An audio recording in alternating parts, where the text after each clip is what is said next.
Que l'Éternel soit loué. Amen. Je suis dans la joie de vous revoir après autant de temps. Que Dieu nous bénisse. On va juste se concentrer et nous allons entamer la cantique. Pourquoi s'attacher à ce qui passera? Venez à Jésus et vous aurez la vie. Non, non,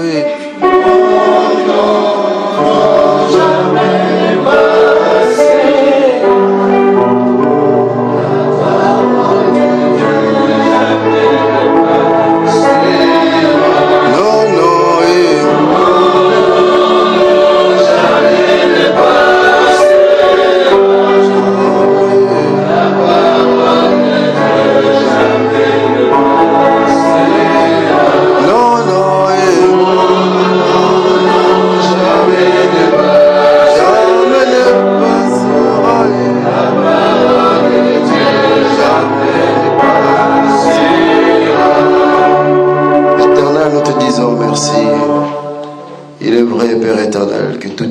Que mes yeux ont vu finiront par passer. Mais je sais, Seigneur éternel, que ta parole restera et demeurera toujours éternelle. Nos enfants, nos petits-enfants verront et croiront à cet évangile, Seigneur. Alors que nous sortirons et nous serons sous terre. Alors permets que ta parole qui est éternelle puisse nous donner la vie aujourd'hui, Seigneur Jésus. Je prie que je puisse une fois de plus m'effacer et que seul ton esprit puisse prendre place et communiquer la vie à ton peuple. Au nom de Jésus-Christ de Nazareth, que les saints ont prié. Amen. Amen. Bon, il y a un grand souci, c'est que nous n'avons pas de feutre. Normalement, le tableau qui est derrière moi allait expliquer le mystère que j'avais en tête pour disposer. Mais j'ose croire que Dieu fait toutes choses pour un but. Donc, il y a ceux qui croient par rapport à ce qu'ils ont vu et ceux qui croient sans avoir vu aussi. Donc, je peux communiquer la vie sans pour autant que nous puissions voir. Ah, on a quand même un docteur au milieu de nous. Il ne marche jamais sans son stylo. Amen. Que l'Éternel soit loué.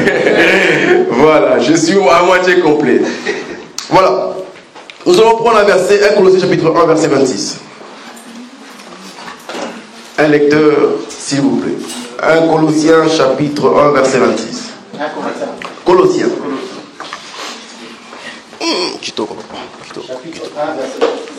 Voilà. Je dis au nom de Jésus. 1 Colossiens, chapitre 1, verset 26. Le mystère caché de tout temps et dans tous les âges, mais révélé maintenant à ses saints, à qui Dieu a voulu faire connaître quelle est la glorieuse richesse de ce mystère parmi les païens. Amen. Savoir Christ en vous, l'espérance de la gloire. Amen. Ok. Aujourd'hui, c'est le rassemblement des aigles. J'ai appelé celui qui fait cet événement en disant, bon, c'est quoi le thème? Les rassemblements des aigles, mais c'est quoi le thème? Il m'a dit, frère, amène un message seulement, afin de pouvoir attirer des questions-réponses. Je me suis dit, est-ce que nous, dans notre évangile, y a-t-il un enseignement donné sans qu'il y ait des questions-réponses? Dans ce cas, je dois juste prêcher. Car les questions-réponses, c'est tout à fait normal, frère. Sinon, nous exhortons. Mais là, je vais amener un enseignement dans lequel il doit y avoir des questions-réponses. Et nous serons là pour pouvoir répondre. Amen. Amen. Ok. Nous venons de lire qu'il y a un mystère caché de tous les temps et de tous les âges. Donc, lorsque nous voulons expliquer un mystère caché, il faut déjà commencer à mettre ton intelligence de côté. Laisse que l'évangile puisse te donner la connaissance dans laquelle toi, tu ne connais pas encore. Ok. Je vais commencer en expliquant une chose. L'Éternel a caché un mystère dès le commencement. À un moment donné, Dieu il était là. Il s'est dit, il est bon que je puisse fonder, faire quelqu'un à mon image. Mais comment ferais-je? Il a appelé les chérubins. Il a appelé tout le monde qu'il avait créé. Il les voit. Il a appelé tous les animaux. Et il commençait à les baptiser. Non, toi, tu es un chérubin. Toi, Gabriel. Toi, Michael. Toi, quatre êtres vivants. Il a commencé à nommer les animaux. Il cherchait quelqu'un qui était à sa ressemblance. Mais il ne l'a pas trouvé. Et alors il jeta un regard vers la terre pour pouvoir créer quelqu'un à son image. Or, la terre dans laquelle l'Éternel avait fait, la Bible dit qu'il était en forme vide. Mais non, il n'était pas vide. Parce qu'il y avait quelqu'un qui mouvait au-dessus des eaux. Et cet individu, c'est Caïn. Voilà. Parce que ces messages, frère, c'est ou bien vous écrivez, ou bien il faut répéter la vidéo pour comprendre. Cet individu, c'était Caïn. Il mouvait au-dessus des eaux. L'Éternel va appeler Caïn. Vu que tu es un laboureur, laboure-moi la terre, et moi, en tant que potier, je veux faire l'image qui est à ma ressemblance. Caïn vient, il laboure la terre. Et le père, il vient, il fait l'image qui a sa ressemblance. Mais Caïn regarde, il dit, mais l'image ne bouge pas. C'est alors que l'Éternel va communiquer l'instrument qui fait bouger l'image. Il va communiquer son souffle. Il va ouvrir sa bouche, il va prendre son souffle et va les mettre dans l'image. L'image va se lever. Maintenant, on commence. L'image était couchée. Voilà. L'Éternel va le mettre le souffle. Et l'image va se lever. Suivez-moi très bien. Je vais aussi aller très vite avec le dessin pour gagner un peu du temps. L'image va se lever. Et à un moment donné, l'Éternel voudra recoucher l'image afin de créer une image pour son propre image. Vous comprenez ces choses? Voilà. Donc, il dit qu'il n'est pas bon que l'homme soit seul. Et je veux le former une image semblable à lui. Mais pour que l'image retourne telle qu'il était, il va appeler Caïn. Caïn fait coucher l'image. Parce que Caïn, c'est celui qui sait comment faire coucher un homme. Caïn va faire coucher l'image. Et c'est alors que l'Éternel va venir tirer une côte. Une côte de l'image. Et la Bible dit, avec cette côte, c'est alors que l'Éternel va faire une aide semblable. Avec la côte. Pas autre chose. Comprenez très bien. Avec cette côte, l'Éternel va faire une image semblable pour Adam. Cela veut dire, quand tu regardes ta côte, quand l'Éternel les prend, forme l'image. Dieu n'a pas rajouté de la poussière, frère. Dieu n'a pas rajouté d'autres côtes, frère. Avec cette côte-là, il a amené chez Adam. Cela veut dire que la taille de la femme et la taille de l'homme, il y a une grande différence. La femme, lorsqu'elle regarde l'homme, elle le regarde ainsi, frère. Parce que dans notre évangile, c'est strictement interdit, frère, que la femme dépasse l'homme de taille. Amen. Si ta femme te dépasse de taille, frère, abomination.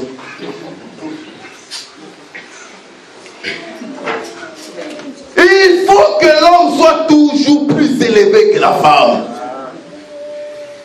Et il y a des gens, frère, ne sont pas contentes. Elles vont faire quoi? Elles vont acheter des talons pour essayer de rassembler la taille. Mais jamais, au grand jamais, malgré les talons, tu vas ressembler à l'homme. Vous savez c'est quoi les talons? c'est lorsque la femme, au début elle vient, elle connaît qu'elle est petite, elle enseigne qu'elle est petite, la taille d'Adam. Mais quand la foule commence à venir, la femme elle se dit, ah, peut-être que moi aussi avec des techniques, je peux aussi être semblable à Adam. Et elle change de nom. On m'appelle Big Prophète. Maintenant là, révérend pasteur Kacha. On commence à vouloir prendre de la taille pour ressembler à l'homme. Il y a eu des gens qui ont essayé. Ils ont pris de la taille en disant tout de Babel. L'objectif, c'est être à la taille de l'homme. Qu'est-ce qui s'est passé? L'Éternel est venu. Il a détruit ces choses. Lorsque tu es dans une assemblée, que la femme commence à vouloir prendre la taille du mari, la destruction arrive. La destruction arrive. Les gens se rassemblent toujours pour faire la tour de Babel. Il y a toujours de la foule qui vient. Mais l'Éternel n'est pas là. L'Éternel est contre. Beaucoup dans notre assemblée aujourd'hui partent dans les assemblées où la femme veut prendre la taille de l'homme. Adam, quand il marche, les animaux l'écoutent, l'obéissent. Pourquoi? Papa, c'est la taille. Il est effrayant. Quand il s'énerve, même le lion s'éteint. Quand il part, même l'ours se tait. Parce que c'est une grande montagne, frère. Il est au sommet de la montagne. Sa taille terrasse tout le monde. Et à un moment donné, frère, la femme va manger le fruit défendu. Quand il y a Adam avec sa taille, il regarde, il voit que le fruit que la femme a mangé, c'était juste la porte de la sortie d'Éden. Adam, vu qu'il a la grande taille, il a vu que la porte s'est ouverte. Mais par amour de sa femme, il a accepté aussi de manger. Enfin de sortir des jardins avec sa femme. Nous disons ici, frère, voilà pourquoi dans notre assemblée, nous disons que le mari ne va jamais abandonner sa femme. Nous ne croyons pas à l'évangile de Talon là, qui disent que tu peux divorcer et te remarier. Tu peux encore divorcer et te remarier. C'est archi faux, frère. Ça, c'est l'évangile de Talon. Parce que le véritable évangile, même si elle pêche, l'homme suit. Il ne peut pas la laisser. Il suit. Parce que il doit le sauver. Tu peux sauver ta femme par la prière. Tu peux sauver ton mari par la prière. Nous résistons, nous restons. Mais nous ne divorçons pas. La personne qui divorce a un problème avec le Seigneur. Mais les bassantou, les élus, ce n'est pas eux qui demandent le divorce. Ce n'est pas eux qui sont des infidèles. Nous respectons l'évangile. Si tu as rencontré une personne qui a demandé divorce et que tu t'es marié avec, fuis, sors. Ce n'est pas ta maison. Ce n'est pas ton lieu. Que l'Éternel le bénisse. Remarquez, il va sortir.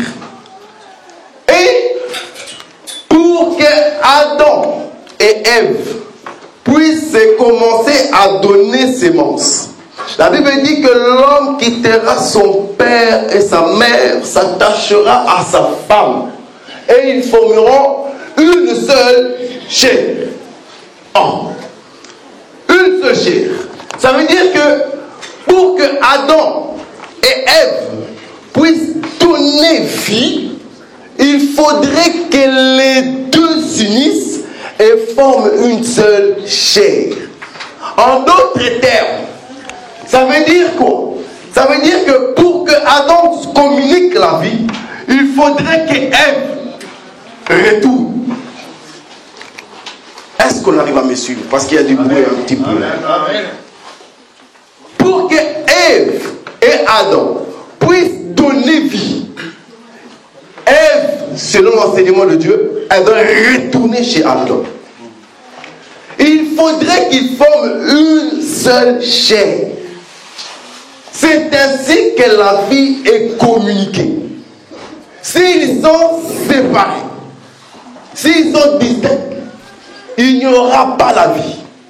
En d'autres termes, si tu es dans une assemblée où tu vois que la femme n'est pas dans l'homme, il n'y a pas la vie. Il ne peut pas avoir la vie si le prédicateur parle de lui-même. Ne parle pas de son mari. Le prédicateur, sa vie, c'est juste moi. Quand je faisais, les terrains beaucoup utilisés. Moi, tu me connais. Moi, tu sais. Il parle que de lui-même. On voit une assemblée dans laquelle on prie, on l'adore, on loue. Le pasteur n'est pas là. Mais le pasteur viendra lorsqu'on va acclamer. Il est temps que l'archibishop va venir. Et nous nous élevons. Élevons-vous. Et les gens, ils se lèvent. Et ils commencent à acclamer. Et à applaudir. Et siffler. Et l'archibishop est en train de rentrer comme un boutou. Et la foule trouve ça, c'est tout à fait normal. Les gens trouvent c'est normal que le pasteur est aussi accueilli comme ça, frère. C'est normal que le pasteur est autant élevé comme ça, frère. Chez nous, nous détruisons ces choses. Car tant qu'il n'a pas pris le micro, c'est un simple frère. Il est comme tout homme. Son ministère, nous le voyons seulement lorsqu'il prend le micro et il enseigne les Écritures. C'est à ces moments-là qu'il devient évangéliste, pasteur, prophète. Mais quand il est assis là, c'est un frère. Mais les gens sont en train d'élever le frère plus que Jésus. Pendant la prière, vous voyez voir un moment endormi. Mais quand on va acclamer les prophètes des nations, elle s'élève. Oh! Frère, l'idolâtrie, frère. L'idolâtrie.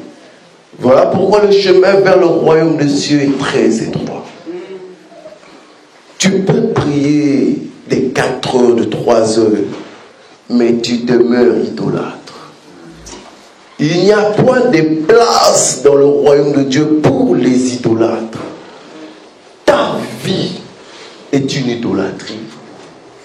Lorsque tu viens, tu commences à nommer un homme. Celui-là est mon père spirituel. C'est là, c'est ma mère spirituelle. Frère, tu es idolâtre. Qui a pu enfanter ton esprit? Moi?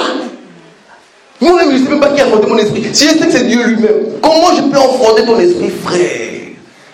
Quand tu avais 4 ans, j'étais païen. J'arrive, je suis ministre.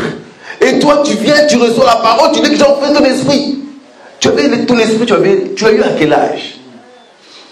Tu l'as eu à quel âge? Depuis le fond de ta mère, tu avais l'esprit.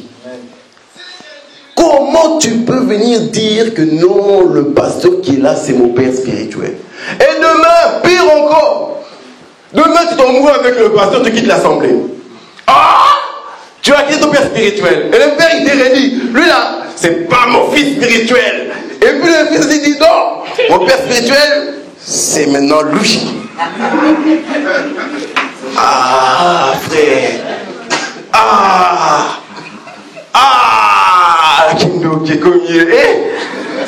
et quand tu es à la maison, tu deviens un orphelin spirituel, t'as pas de père. Frère. Ah non, il faut arrêter avec les choses de Dieu, frère. Les enseignements des talons est en train de détruire des gens. Tu demandes à une personne, c'est qui ton père spirituel? Moi, j'ai pas de père spirituel, j'ai pas d'église. Ah! Et Dieu, il est qui? Vu que tu n'as pas d'église, tu n'as pas de père spirituel. Et hier, tu l'as fait, mais vu que tu te dis, disputé, tu es devenu orphelin spirituel, tu cherches et qui peut enfanter ton esprit? Frère, laissez. Il y a des enseignements dans lesquels, même quand on te le dit, tu n'as même pas envie de répondre. Tu n'as même pas envie de répondre. Des questions pareilles, tu n'as même pas envie de répondre. Mais remarquez, je disais ceci, que pour que Adam et Ève puissent donner sémence, puissent donner la vie, la logique dit que l'homme doit s'unir avec sa femme et faire qu'une seule chair. Or, qu'une seule chair, c'était le corps d'Adam avant qu'il puisse faire sortir Ève. Donc, quand Adam est complet, c'est alors que Adam peut enfanter. Quand Adam n'est pas complet, il n'y a pas la vie. Tu ne peux pas suivre Ève, il n'y a pas la vie. Pour qu'il y ait la vie, il faudrait que Ève demeure en Adam. Il faudrait que ton serviteur, votre ministre et pasteur, demeure en Adam. Quand il demeure en Adam, c'est alors qu'il y a la vie. Mais quand Adam et Ève vont sortir du jardin d'Éden, la Bible dit qu'ils vont former 2 enfants. J'aime beaucoup ces choses. Ça, c'est un mystère. Il y aura un enfant qu'on appelle Caïn. Hein? Ça m'a lâché. Ah, ça commence déjà. Ah. Assez vite. Ah, ma petite. Que Dieu te bénisse. Il y a un enfant qu'on appelle Caïn. Et il y a un autre enfant qu'on appelle Abel. Ici, frère, oubliez les Caïns que tu connais de matin, midi et soir, frère, c'est un enseignement spirituel. Voilà, on est d'accord. Oublie ce qu'on a prêché, les talons. Là, c'est tout un mystère qu'on va révéler. On va faire sortir un enfant qu'on appelle Caïn. Quand Caïn naît, la mère dit, oh, j'ai formé un enfant par la grâce de Dieu. Par la main de Dieu.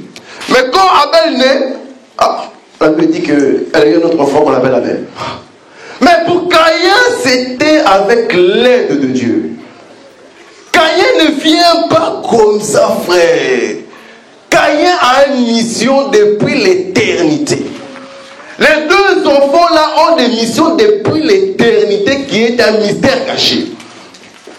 Ne vois pas la doctrine, vois leur mission, l'esprit qui sont à l'intérieur de ces 2 hommes. Les 2 vont travailler. À un moment donné, le père a faim. Et il va demander à manger, frère. Et les 2 enfants vont venir offrir au père. Parce que je vous dis, c'était Adam qui avait faim. Adam avait faim. Et il a demandé à ses enfants de venir le cuisiner. Les 2 amènent la nourriture, frère. Merci beaucoup. Les 2 amènent la nourriture. Et vu que Dieu aime bien jouer, aime ces choses, il va créer l'offrande du deuxième. Et le premier hérité voudra tuer son cadet. Nous connaissons Jacob et Esaü. Mais maintenant, regardez ici. Le père va agréer. Caïn va se fâcher.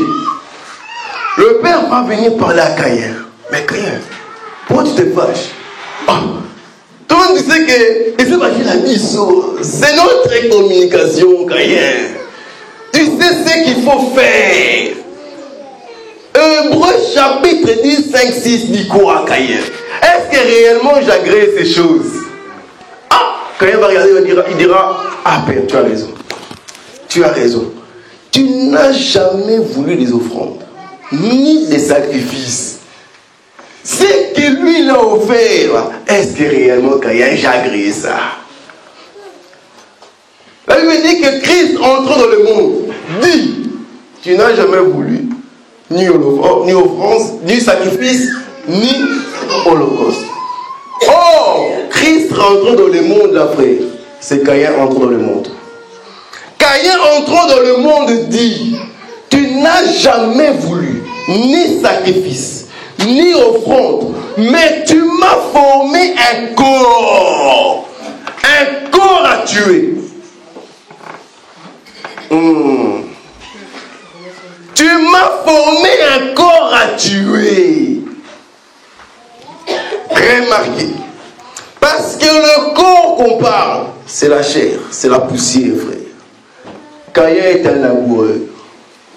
Et on lui donne la terre devant lui. Il doit labourer la terre, frère. Il va prendre Abel et il va l'amener dans le champ. En amenant Abel dans les champs, c'est là-bas qu'il va labourer Abel. Ah, j'aime ces choses. Il va venir labourer les bien-aimés Abel. Abel sera bien labouré dans les champs. Parce que c'est dans les champs qu'on peut labourer les véritables Abel, frère. Vous voyez ça? Et c'est alors, la Bible dit, lorsque le sang de Abel a bien touché le sol. Lisez-moi cette écriture. J'aime ça. Genèse chapitre 4, verset 11. Genèse 4, 11. Je lis au nom de Jésus. Genèse chapitre 4, verset 11. Maintenant, tu seras maudit de la terre, qui a ouvert sa bouche pour recevoir de ta main le sang de ton frère. Quand tu cultiveras le sol, il ne te donnera plus sa richesse. Tu seras errant et vagabond sur la terre. Amen. Amen. Vu qu'il a labouré Abel, le sang de Abel a l'objectif de séparer l'homme à la terre. On n'a pas dit que tu seras maudit par moi, maudit de la terre. La terre maudit Caïn. Parce que Caïn a labouré la terre, frère. La terre fertile. Caïn a tué l'individu qu'il faut tuer, frère. Lorsque le sang de Abel touche, la terre se fâche. La terre se fâche. Et il y a la séparation de Caïn avec la terre à cause du sang. Ça veut dire que toute personne qui vienne et qui ont l'esprit de Caïn, ils sont ennemis de la terre. La terre leur veut du mal. Ils vont travailler durement pour pouvoir recevoir un fruit de la terre. Parce que le sang de Abel coule à cause de Caïn.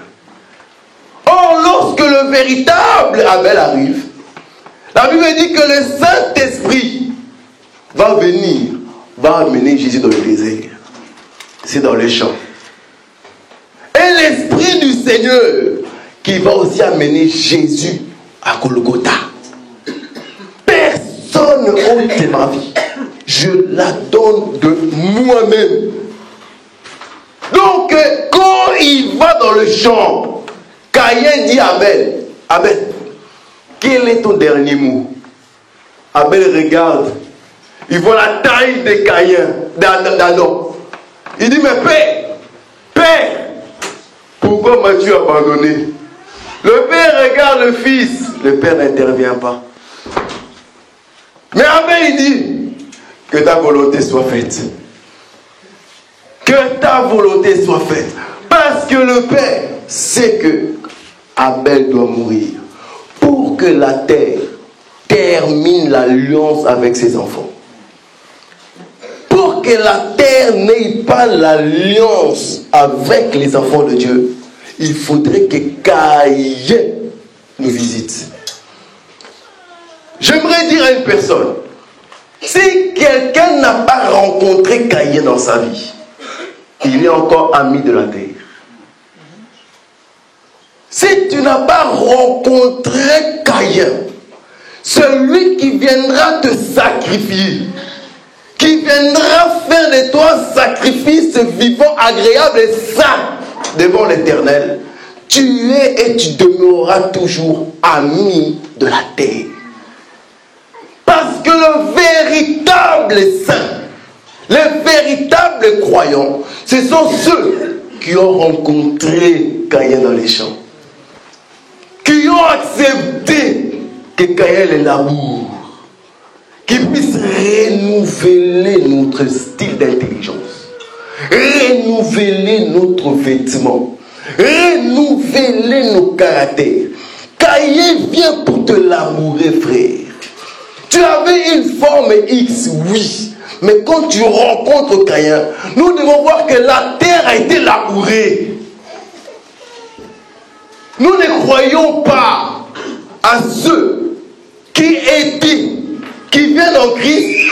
Leur terre n'a pas été labourée. Oh, tu n'as pas rencontré le laboureux. Oh non, je suis là, je crois que ça se fera petit à petit. Non, frère. Lorsque tu rencontreras le laboureux, c'est alors que tu seras un élu.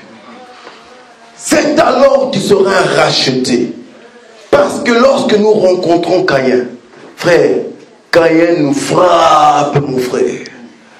Caïn nous brise.